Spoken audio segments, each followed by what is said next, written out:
সন্তানকে আমি রক্ষা করতে পারতাম সত্যবতী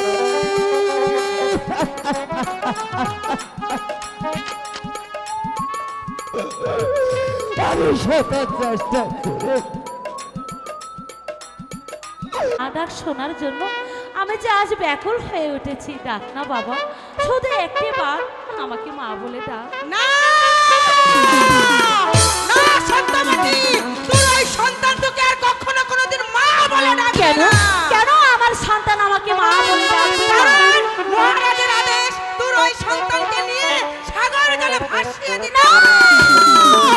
না ধাত্রী, না এমন পাপ কাজ তুই করিস না ধাত্রী।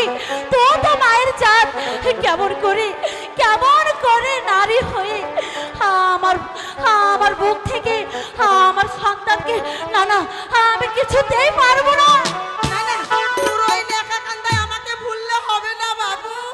ওই সন্তান যদি আমি সাগর জলে ভাসিয়ে না দেই, মহারাজ আমার মরণ নেবে না। ধাত্রী, এমন পাপ কাজ তুই করিস না ধাত্রী, এমন পাপ কাজ তুই করিস না।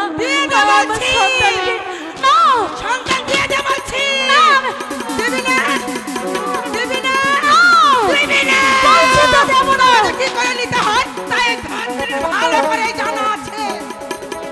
না ধাত্রী, না আমি তোর কাছে অনুরোধ করছি, আমার জঘন্য কাজ তুই করিস না ধাত্রী। আমার মানিকে না,